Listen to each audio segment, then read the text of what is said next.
Welcome to Conversations on the Coast, the Bay Area's premier author interview program. And today we're going to talk to Dr. Jessie Klein, who has written an extremely important book called The Bully Society, School Shootings and the Crisis of Bullying in American Schools. It is published by New York University Press. Thank you for stopping by. Thank you so much for having me. You know, I just, in looking at your biography on the flap of the jacket, I just realized that I should call you doctor. That's fine. Whatever. Yeah. Fine. Well, no, I'm glad that you're doctor, because the more I read the book, the more I realized that you had worked very hard, studied a lot, participated in a lot of different works in order to come to the positions that you've taken on this subject of bullying. So, doctor is doctor's a good title for you. Okay, thank you. What you're writing about is a quite amazing phenomenon. You put it out to us in the introduction: 182 school shootings in the last 40 years, 500 students, 150 adults killed or wounded. And the question, I guess, becomes what happens in schools themselves that causes so many students to become unhappy, anxious, depressed, and motivated by rage. What's going on? Well, it's a very important question, to look at the schools themselves. I think, too often people are trying to figure out what's wrong with this particular kid or that particular kid. Yes. So the Bully Society asks exactly that question, is what's going on in schools that so many kids are so unhappy? Because school shootings are not our only symptom. They're the most horrific, the most devastating and terrifying.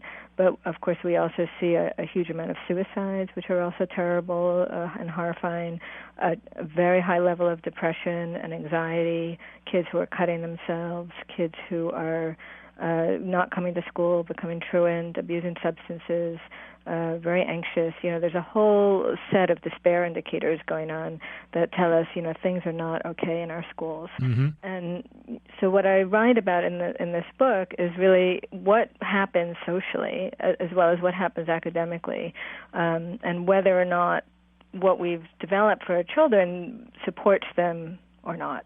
And what I found is that, when I've interviewed kids across the country and when I looked at what the kids who committed school shootings said about why they perpetrated these horrors, you hear the same things over and over again, that kids are actually being harassed every single day. Some kids get used to it, but almost everybody, gets called gay, gets called slut, has some kind of, hostility directed at them, almost every single day. And this culture of cruelty, I think, is what we need to address. And the book, it documents, what kind of harassment is taking place. And then, the second part of the book is recommendations about all the different things we could do to create community in schools so that instead of kids feeling alienated and isolated and hurt or defended, like I just have to put up with this kind of harassment and develop a thick skin, as so many kids decide that's the only way to deal. But rather than have kids have to fend for themselves in such a hostile environment, I recommend lots of different techniques for building a compassionate community where kids feel cared about and kids feel important, and how to transform the bully societies in our schools to more compassionate communities. And the first thing that you do for us, I think, is take us beyond the individual case where so-and-so did this to so-and-so, so let's send him or her to the principal's office and be done with it. And right. Well, because you can see among the school shootings a lot of similarities. And I actually have now all the data that went into the book, now 191 school shootings that took place between 1979 and 2011. And you can see it on my website, jessieklein.com. And there I wrote also the quotes from each of the perpetrators explaining why they committed, one act or the other. And I categorized them in terms of what the motivations were. And it is horrifying to see the same issues happen over and over again. And many of them deal with issues related to gender. So boys were enraged that other boys were calling them gay. Mm-hmm. Most of the school shooters were actually heterosexually identified, but they were effectively gay bashed. There was a lot of violence directed specifically at girls, boys who felt rejected by girls and felt that the way masculinity is expected to be performed in schools entails that they not get rejected, that somehow undermines their reputation and undermines their sense of themselves as men. Again, something I think schools can address so that boys don't feel quite as devastated if a girl is uninterested in them. Is that but many of them have that motivation. Go ahead. Is the business of gender bashing, is that part of gender policing? Yeah, I talk in the introduction about what I call gender police, which is not that there's a small group of kids who are looking around, to figure out if everybody's performing appropriately as a boy or a girl, but really that most children, most young adults, and even many adults are constantly assessing themselves. Am I an appropriate girl? Are you an appropriate girl? Am I an appropriate boy? Are you an appropriate boy? And the gay and slut bashing that take place are often declarations, that one or another person doesn't measure up. And so I talk about how this notion that you have to be a certain way to be a boy, and often that means, perform violence to show that you're masculine, is at the heart of a lot of the school shootings and a lot of the violence and a lot of the misery that we see in our schools. And that's all part of the masculinity imperative that you talk about also. Exactly. What's interesting is that boys and girls today are really pressured to be masculine in a particular way. Girls are expected to fight and defend themselves if they're threatened. They're expected to be powerful. They're expected to stand up to people who might threaten them.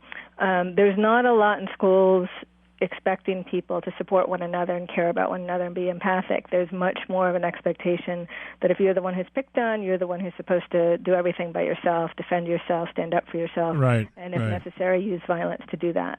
We'll continue to talk about these and other aspects of this issue when we return. You're listening to Conversations on the Coast with Jim Foster. Now you can find this program on iTunes, SoundCloud, and all your favorite digital outlets. Follow the show on Twitter at JimFosterCoc and email JimFosterCoc@gmail.com. The Bully Society, School Shootings and the Crisis of Bullying in American Schools. That's the book we're talking about today. We're talking with its author, Dr. Jessie Klein, and it's a book published by New York University Press.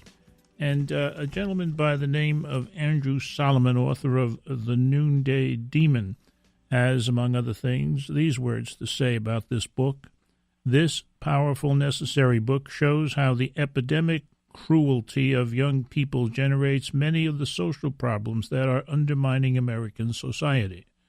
In pondering what it means to be a bully and to be the victim of a bully, Jessie Klein shows why our schools are failing us, explains crimes long viewed as inexplicable, and offers a stunning indictment of the laissez-faire attitudes toward children. Her book illuminates a very dark problem and proposes solutions that, if we are brave enough to adopt them, might be transformative not only to the lives of suffering individuals, but also in the health of the nation. I wish everyone around me had this book to read when I was bullied as a child. So says Andrew Solomon. Wonderful words of praise. Congratulations. Thank you. Now, one of the things he talks about is this very dark problem. And I think the best way to get into the very dark problem would be for you to read the opening of Chapter 2, which is called Masculinity and White Supremacy. Would you do that for us, please? Absolutely. Thanks. On December 1st, 1997, in Kentucky, a skinny, short, bespectacled 14-year-old Heath High School freshman named Michael Carneal rode to school with his 17-year-old sister, Kelly. Unbeknownst to her, he placed in the trunk of her Mazda 2 shotguns, 2 rifles, and a .22 caliber semi-automatic pistol. When Kelly dropped him off, a large group of students were gathered in the lobby of the high school to say their prayers and sing hymns, as they did every morning before the bell rang. While they prayed, Michael showed a group of boys a gun. He hoped they would be impressed and think he was tough. The gun didn't seem to have any impact, though, so Michael decided he would have to do more. Calmly, he waited for the students to say Amen. He then pulled out the pistol and started shooting.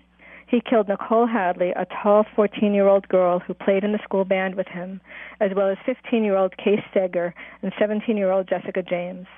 5 other students were injured, including one girl who was paralyzed from the chest down before Michael surrendered his weapon. In 8th grade, Michael had written a gruesome story where the main character, Mike, killed the students called preps as revenge for the abuse his character endured. His younger brother in the story, who did not exist in real life, helped Mike shoot them down. Now, that day of shooting and murder was the culmination of a lot of different things. And one of the things that happened to Michael is something that you call microaggressions, a whole bunch of them. What's a microaggression? Microaggressions are basically the sort of everyday aggressions that take place in our schools. And I think it's an important concept to bring attention to, as you are, because so often, I get questions regarding, what is bullying specifically, and people define it as, it has to be repeated, and it has to be by a person who's more powerful than the other. And I don't define bullying that way. I really feel strongly that whenever anybody is hurt in a school, it needs to be taken seriously. And what you want to call bullying or not is less important than the fact that a school takes seriously anything that a student has to experience that might be hurtful to him or her. That doesn't mean you have to turn the school upside down for every microaggression, every time a person feels hurt by something. But it is something a school can deal with. They can have, a conflict resolution. They can have a discussion with the person who's upset, about what happened. If it is something really serious, they could have a town meeting or a meeting in a homeroom. But really, a school should take seriously the feelings of everybody in their community. Because microaggressions go on constantly, where people are called all kinds of names, where children, roll their eyes and make someone feel, try to make someone feel like they're not worth anything or what they said was unimportant. And, these kinds of harassing gestures and comments wear on people, and it, some people say, oh, well, that's just something you have to get used to, but I really feel strongly that one shouldn't have to get used to it. And in the workplace, for the most part, much of those aggressions is considered harassment, sexual harassment or racial harassment or something of that nature. And yet in schools, people just consider it teasing and something that a kid has to, develop a thicker skin about. And I think it's unfair to expect our students to learn in a social environment where they're dealing with those kinds of microaggressions, that kind of harassment every day. You write further that many boys and men in our society have been taught to view violence as a requisite of masculinity. Even though feminism has made significant strides in changing attitudes, you say, males are still encouraged by both peers and adult figures in their lives to be manipulative, domineering, and controlling toward girls, and are often rewarded for displaying such, quote, typical, unquote, masculine behavior. Boys who get exactly, and actually some of the school shooters, in fact Michael in particular, who I just read about, talked about how they were teased and harassed because they were nice, and especially if they were nice to girls. That there was such a culture of sexual harassment in the schools, and I've heard that from kids I've interviewed across the country as well, that if you were nice and respectful to a girl, you were considered somehow not a real man, that you were expected to be callous and, talk about them in sexually derisive ways and be, condescending and the like. And if you were too nice and too respectful, you could get teased for that. Yeah, so, and the other possibility was if you were those kinds of things to girls, you'd be called a fag. Exactly. If you're too nice to girls, you get called a fag, and that's exactly what happened to Michael. From what he said, he was nice to girls, and that was something that earned him no respect at all. And this is an issue that I found across demographics, across racial backgrounds. There are gang wars that start because somebody's masculinity was threatened, and that person feels like they have to come back and fight.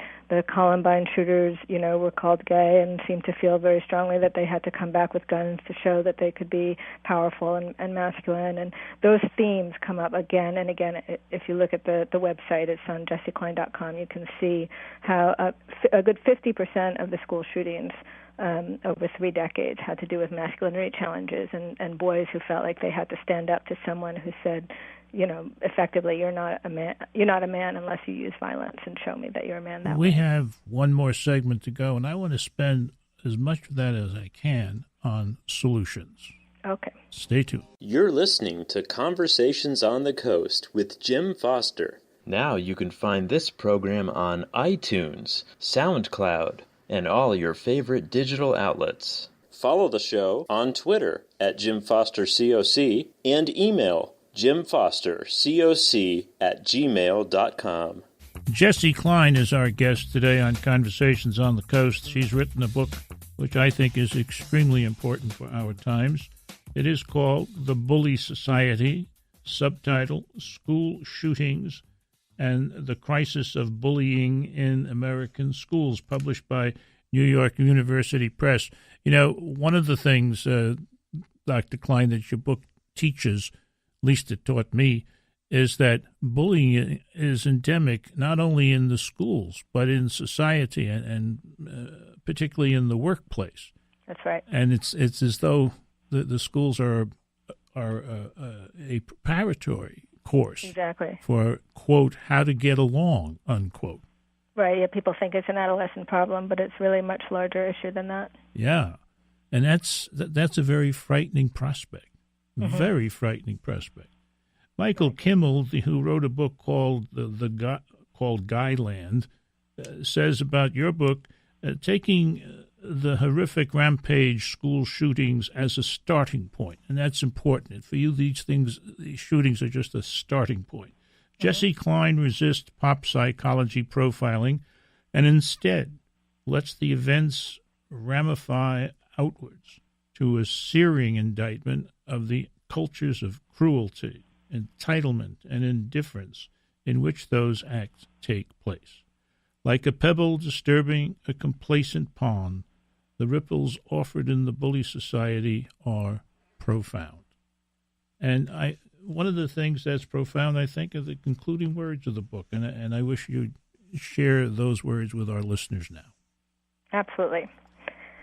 We live in a world we're trying desperately to break free from the schools and social situations they found brutal and oppressive. School shooting perpetrators unleashed rage with a lethal and devastating impact again and again and again. There is no end in sight. The shooters themselves didn't try to replace the old hierarchies with something new. They were as resigned as everyone else that school bullying was an immutable fact of life, and they believed the only thing they could do was destroy their schools and themselves as they became the biggest bullies. School shootings proliferated throughout the period in which I wrote this book. New cases were added regularly as the book evolved. We need to offer our students a different method of resistance and a clear vision for transforming their bully cultures. Too many new anti-bullying programs are stuck in old mindsets, teaching children to speak up for themselves, but neglecting the importance of community and supporting others. Aronowitz asks another essential question. What are the requisite changes that would transform schools from credential mills and institutions of control to a site of education that prepares young people to see themselves as active participants in the world? Surely, when students are connected to their schools, excited about learning, and feeling fulfilled by their classes and engaged by their teachers, they will be far less inclined to turn on one another. Students who love school and feel recognized and empowered in their classes are also less vulnerable to pressures to become the perfect boy or girl or to find attention and notoriety. Helping students appreciate themselves and others and become engaged in the world is an essential antidote to the vulnerabilities developed when raw insecurities are instead exploited by larger consumer forces, pressuring everyone to purchase excessive products in order to become super boys and girls. Aronowitz's late wife, the prolific feminist writer Ellen Willis, said poignantly in her book No More Nice Girls, "People deprived of pleasure don't get kinder and gentler, but meaner and nastier." I believe that change is possible in our schools. If schools are transformed, students who come from these new, more supportive, peaceful, and affirming communities can have a powerful effect on the larger society as they become the future leaders of our country. Together, we can move from a destructive, one-size-fits-all bully society to more compassionate communities where students, families, and community members can instead thrive. Wow. All you want is schools to become peaceful and affirming communities. Exactly. That's a long trip, it seems to me, and it seems to you. You write in a chapter you call "Creating Kinder Schools and Cyber Spaces," that there are people out there like in the New York metropolitan area, at the school that you teach in, at Delphi University, who have created programs that are terrific, have been successful, and now stand unfunded. I mean, this is incredibly stupid, isn't it? Well, I think that does happen again and again, the wonderful programs, and many of the programs that are surviving do so on a very small budget. But the good news of that is that it actually doesn't even take that much money to create community. There's one fantastic program in Long Island that was started by a junior high school art teacher, where she calls it the Get a Voice Project, and she trains teachers to help students stand up for one another. If they see anybody being hurt, instead of having it all depend on that one person to defend themselves, they can be pretty confident that there'll be other people there to support them. But schools can also just have meetings about issues of concern. If anybody's hurt in cyberspace, they can have a town meeting with 2 or 3 homerooms at a time to discuss the issues, to discuss how important it is for everyone to feel cared about in their school, to even think about together what could every school member do to help that person heal from the bullying experience. Schools, if they made it a priority that people feel cared about and feel important in their community, it wouldn't actually take that much to start creating a community where people felt supported and less likely to be depressed or anxious or despairing in all the ways that we otherwise see.